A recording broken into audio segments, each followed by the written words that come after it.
Hi guys, and welcome back to Maltbox, the non-chill filtered whiskey blog. I'm Andy and I'm back here today with another whiskey review, shockingly enough.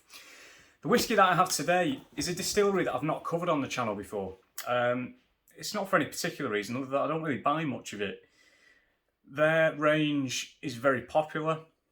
It's a whiskey that a lot of people start out with in terms of it's generally one that you hear a lot of, particularly whiskey bloggers and people like that, say that was their first bottle, a single malt, or the one that really sort of switched things on for them. It's a distillery that had a very, very big marketing campaign in the late 90s, early 2000s that I remember very fondly.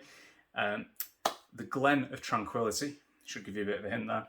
This is not the 10-year-old original, this is the Glenmorangie Quinta Ruban 14-year-old single malt Scotch whiskey. And there it is, guys. Quite a fetching green tube. Well, box. It's not a tube, is it, really?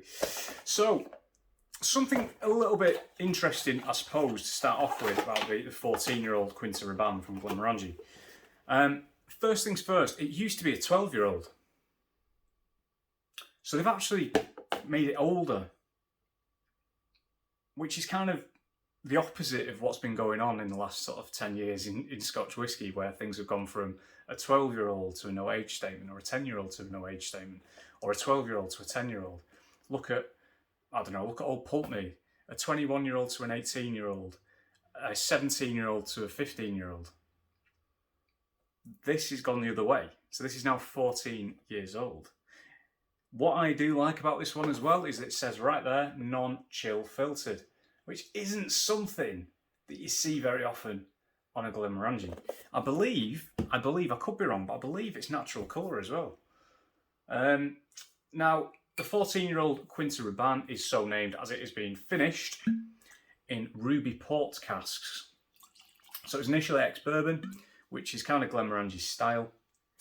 And then it's been finished, transferred and finished, basically a period of, I don't know how long, could be months, could be a couple of years, in casks that previously held ruby ports. Now I'm going to double check the back of the box, because the back of the box is where the information should be at the end of the day. I know Ralphie's a big advocate of the contract is the label in the box. And he's right. You know, he is right. To be honest, I don't pay a lot of attention to some of the stuff on the boxes that you see nowadays, because a lot of it is just marketing gump made by somebody that's not even in the industry. No,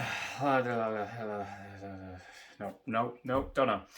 A finish is a very, very open-ended thing. It can be 3 months, 6 months, 12 months. There's an argument to say that over a year is a double maturation. I'm kind of on the fence about that, to be honest with you. I'm just happy to drink it and enjoy it. So with that in mind, and without further ado, so the Quinta Ruban 14-year-old, a slightly pink hue there, but predominantly a nice sort of like deep amber. In terms of the legs, are we getting any legs? We are. Pretty speedy legs. We're not talking Usain Bolt. But, you know, they're running down the glass pretty quickly. Although there are some further ones forming on the little rim there, which is nice. Good to see. That generally indicates it's going to be quite a nice viscous spirit. The one thing I don't like about this bottle is this goddamn cream-coloured plastic cap. It's a very small thing to be annoyed about, but if it was black, then all the better. So again, 14 years old, non-chill filtered, I believe natural colour. It is bottled at 46% as well, which is great. On the nose.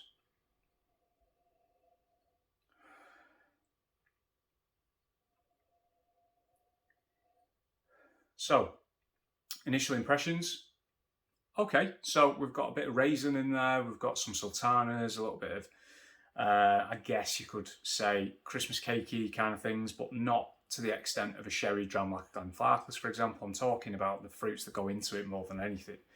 What I would say is that there is kind of an almost vinegary note in there as well, like a very good quality Modena balsamic or something, but only a tiny little hint. I'm not saying that this smells like a chip shop by any stretch. Don't get me wrong, I'd probably love a whiskey that smelled and tasted of chip shop, because I'm from the north.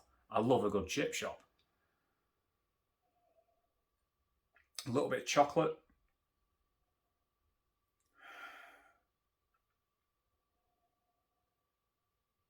cassia bark, so cinnamon sticks basically that have been rolled like really nice and thick, cassia bark.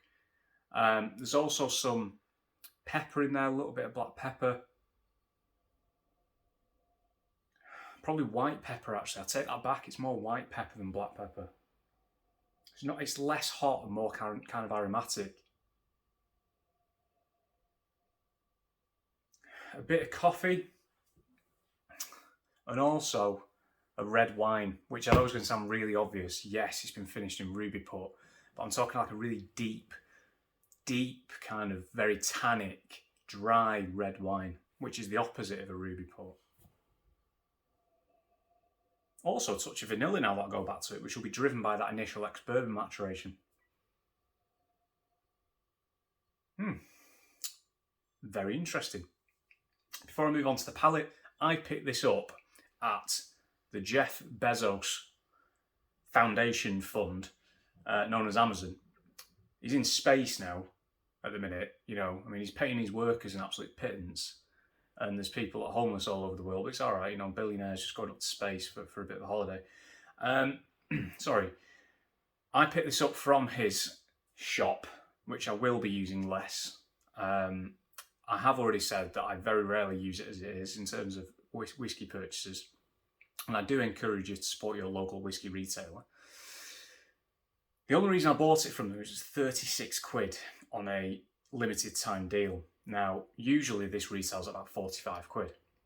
So it was a tenner off basically. So I was like, well, I'm not going to find that again, realistically, because Glenmorangie is everywhere. It's in pubs, it's in supermarkets. There's no need for them really to discount the stuff above the original, which is produced on a big scale. You'll find the 10-year-old original, is it even 10 years old anymore? I can't remember.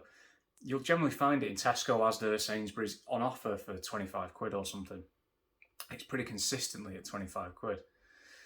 But these, the Quinta Ruban, the Nectar d'Or, the others in the range, like the finishes range, the special editions ranges and upwards, are more expensive, and they tend to stick at that price.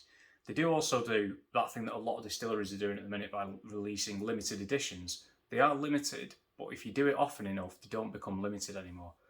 If that makes sense. It's the same thing as getting 200 emails that are all marked urgent. By definition, you get 200 of them, they're not all urgent. So, the Tale of Cake, for example, 75 quid. No age statement. Tokai wine finish, which is a Hungarian sweet wine. Delicious wine. But it's 75 quid. And it's sold like that. So they must be doing something right, but don't go chasing bottles. Guys, please don't. Just it's not worth the stress, it's not worth the hassle. Just chill and just enjoy something you can get readily and affordably. Right, on the palate.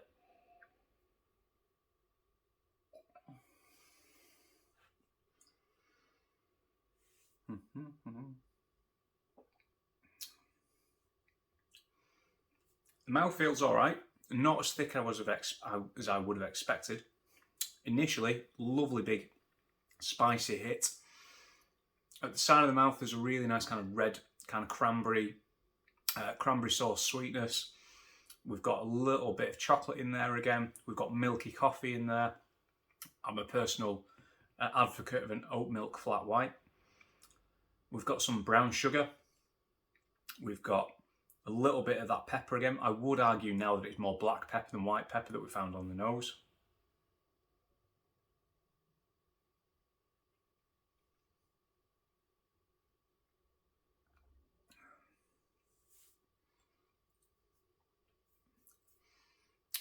Cadbury's fruit and nut chocolate. So you've got the nut in there, you've got the raisin in there, and you've also got a milky chocolate. It is coating my mouth quite well, to be fair. And it is sticking to my teeth and my gums, which is something that I really like. A lot of people, despite this going up in age, have actually been complaining about it compared to the older version.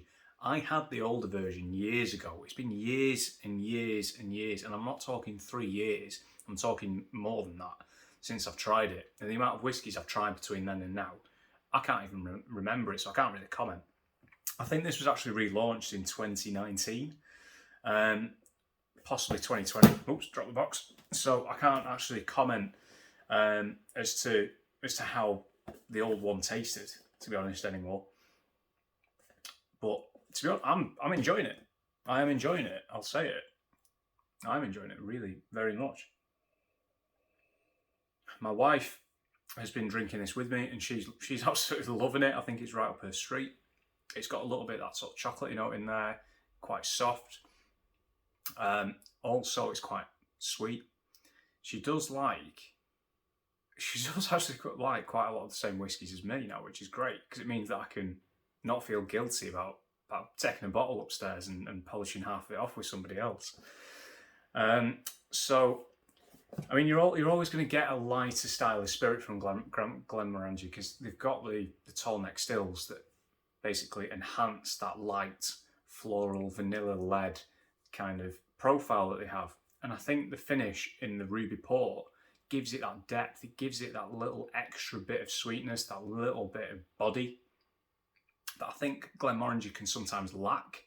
To be honest with you, it's a nice light whiskey, but that's exactly what it is, and that's what it's designed to be. It doesn't have a lot of heavy notes. It's not clunky. It doesn't have a lot of what I would personally define as depth. Not saying it's not good whiskey. It is in its own right. This, for me, is probably one of the better ones I've tried in recent years. I've had some really good indie bottlings under the name of Westport.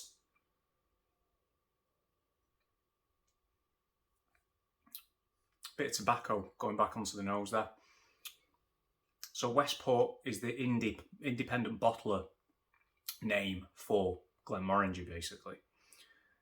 So they do sell to indie bottlers. So if you ever see one called Westport and you fancy giving an indie Glenmorangie a shot, if it's single cask, crack on, give it a try, see what the difference is.